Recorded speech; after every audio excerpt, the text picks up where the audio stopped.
Sonic Frontiers is rapidly approaching with a lot of hype among fans. It's been 30 years since Sonic the Hedgehog launched on Sega Genesis, and today I'm not going to be talking about his 2D adventures, but I want to show you and save you some time on those 3D games that you should and should not play.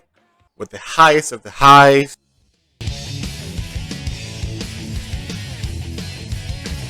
middlest of the middles,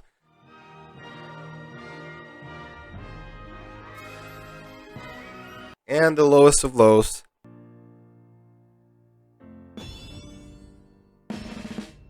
These games have been the talk of the gaming industry for better or worse, but today we're going to focus on one game and one game only.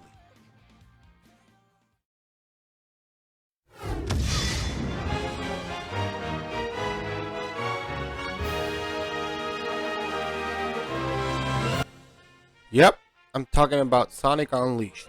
This game was first released on November 18th, 2008 for PS3, Wii, PS2, Xbox 360, and Java, with mixed reviews at the time, with the Wii and PS2 versions holding a 66% on Metacritic.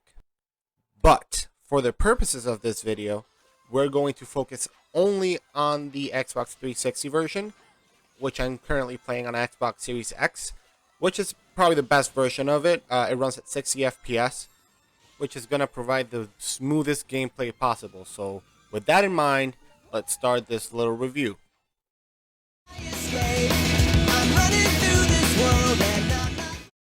So the story is pretty simple. It consists of Sonic, Chip, Tails, and other characters trying to rebuild the world since Eggman destroyed it by awakening an entity called Dark Gaia. And all that just to build a theme park. What is wrong with you, Eggman? Anyway, in the intro cutscene, we see Super Sonic trapped in a machine that sucks the power of the Chaos Emeralds and gives Sonic a new coat of paint, or fur. The transformation was so significant, in fact, that even his shoes went berserk too. Also, he can do this now.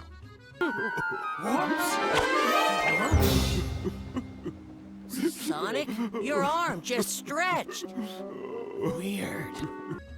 When falling towards the earth and somehow surviving the fall, he meets a little creature with amnesia, and because of that, Sonic calls him Chip because he loves chocolate.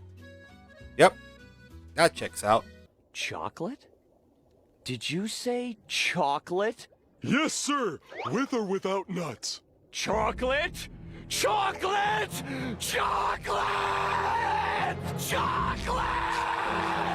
Chocolate! Their mission is to go to the Gaia temples to restore the power of the Chaos Emeralds that are in different parts of the world, and save the day in the process.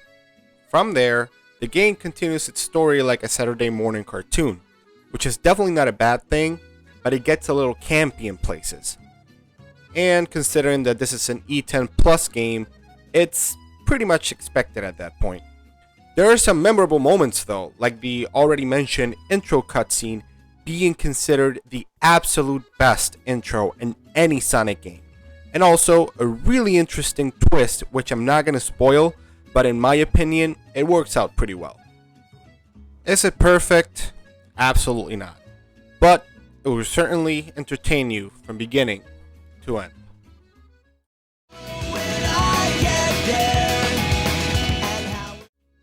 The gameplay consists of two styles: boosting sections with platforming, and a beat 'em up style like Devil May Cry of God of War, while also collecting sun and moon medals along the way. It has a really interesting day and night cycle that you can change manually, either by going into the world map and press a button to wait for the sun to set or rise, or you can hit this hourglass thing. You play different levels depending on these cycles as well. It's actually a pretty neat and diverse idea if you ask me. With this, it also includes a leveling up system, which by defeating enemies, you gain XP, and from there you can increase Sonic's stats either as a Werehog or as regular Sonic. The more you level up, of course, the deadlier you become. Learning new combos and becoming increasingly faster are part of what makes the game fun and something that I'm glad that it's coming back for Sonic Frontiers. The boosting sections are of course my favorite, with Rooftop Run being my absolute favorite level, and thank you Sonic Generations for remaking it and keeping it as fun as it was. This is the first Sonic game to have a 2.5D platforming, which later became a staple of the series for better or worse. The controls are good, but not great, a little slippery in places. The momentum though on the boosting sections feel amazing. The only complaint that I have is that collecting the Sun and Moon medals can be really annoying, considering that you go a little too fast and can't really see and search every nook and cranny as regular Sonic. And as the Werehog, the levels themselves are already long, making it a drag to look through every little space. Speaking of which,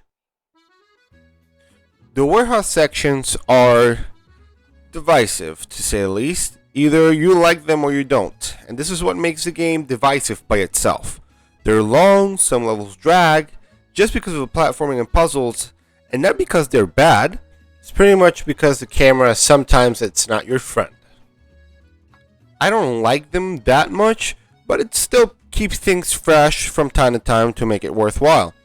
And the combos that you learn are pretty cool, so that compensates, I guess. These levels, however, are pretty challenging. The enemies become tougher and diverse. Also, there are some moments where you fight bosses as the Werehog, which is probably my favorite part of it. To sum it up, it has the diversity that some of the later games lacked. Every level has its own identity, either by day or night, and by 2008 standards, the graphics still hold up today.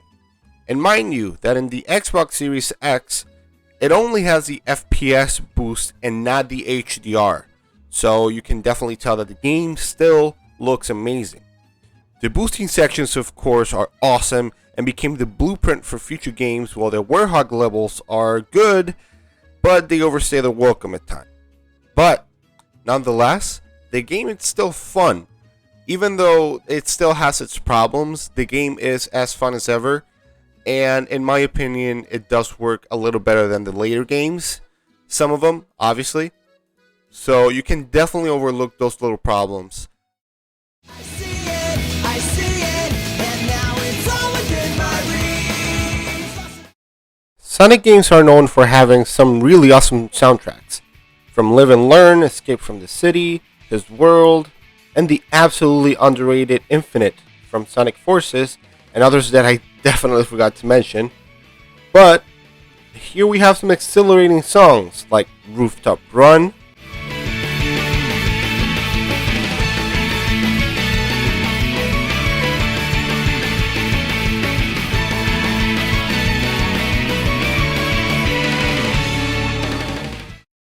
the Savannah Citadel levels,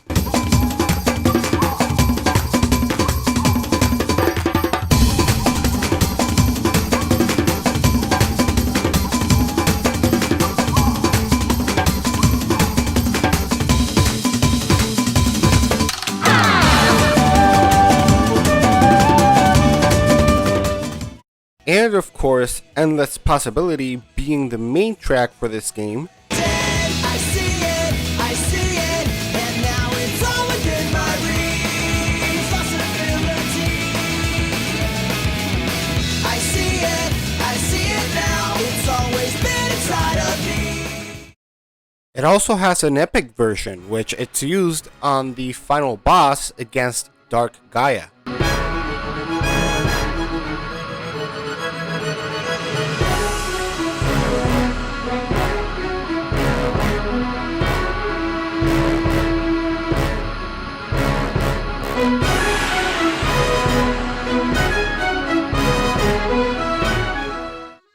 There are more tracks, of course, in this game that I also like, but these are the main songs that I personally love. So let me know in the comments which one is your favorite. And now I feel so free. And it's possibility. Sonic Unleashed has become what we call a cult classic, and I might even say that it's one of the best Sonic games I've played. It's charming, polished, and most importantly, fun when it wants to. It's a real shame that it doesn't get the recognition it deserves, because this game made a lot of things that make 3D Sonic games enjoyable at times. It's not Sonic Adventure 2, of course, and it's not a perfect game either, by the way. It's a game that every Sonic fan should play at least once and appreciate how it has evolved throughout the years. Seeing how Sonic Frontiers will bring back some things from this game, I think it's a perfect time to go back and have fun with it. So, what do you think? Have you played Sonic Unleashed? Do you like it? Is there something that you like or dislike the most of it? Let me know in the comments below, and if you like the video, press like and share it with your friends.